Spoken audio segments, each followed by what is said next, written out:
Okay, today what I want to talk about is a process that's called gel electrophoresis. It's also known as making a DNA fingerprint. What you see pictured here is the actual machine that actually produces the product, and you can tell it looks like a tray, so to speak, or like some people even think it looks like a casserole dish.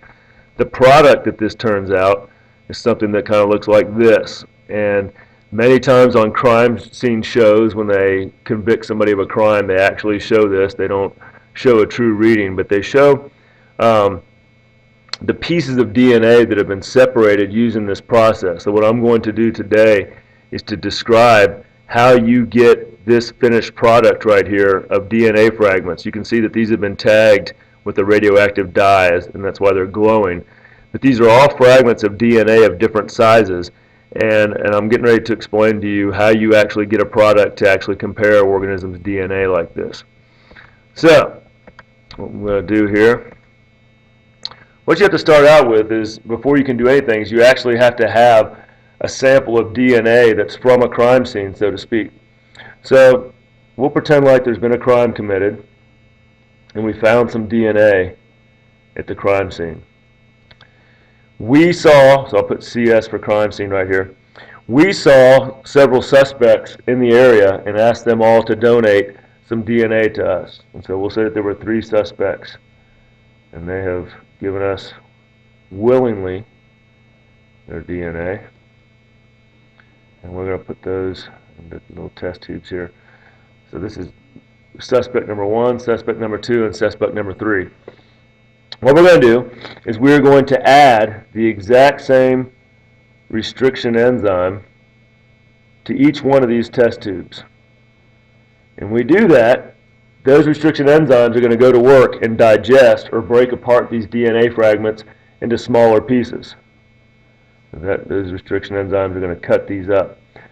Now obviously you cannot see what these pieces look like, so what we need to do in order to analyze those pieces of DNA is we are going to produce what is called a DNA fingerprint, and the process is called gel electrophoresis. So that tool that I just showed you that looked kind of like a pan, at the end of that pan are what we call wells, like a well that you would get in to get water. And in these wells, they're basically little pits, and we're going to dump the contents of these test tubes up here. We're going to dump them into each of these wells. Now, what you couldn't see in the pan from the picture is that it's something you actually plug into the wall. And this end of the tray has a negative charge to it. This end has a positive charge when you plug it in. And it just so happens that DNA itself is negative. And so the negative charge wants to get away from the negative end of the pan when you plug this machine in. And so the little DNA particles that we have put inside of the well, they're going to make their way through the gel. So that there's a gel in here that's kind of like a really hard Jell-O, but it's not completely solid. There's porosity to it.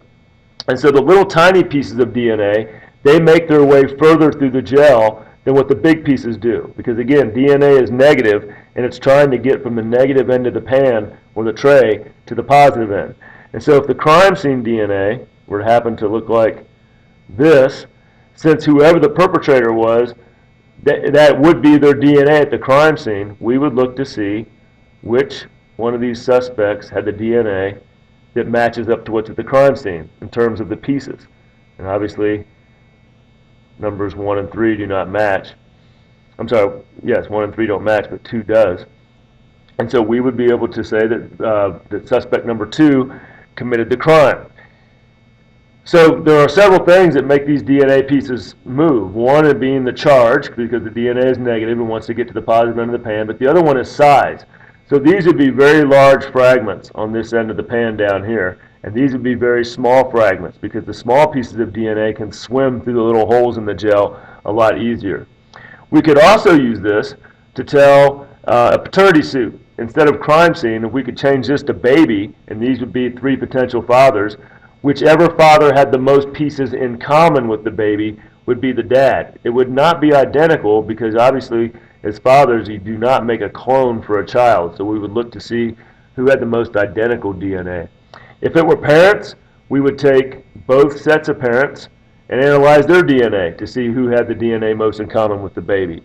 You could also use this process to see what kind of organisms are more closely related. If instead of crime scene, if we said this was a human, and we said that number 1 was a starfish, number 3 was a chimp, number 4 was a cockroach, we could say that the chimp is more closely related to the human because the DNA fragments are more similar.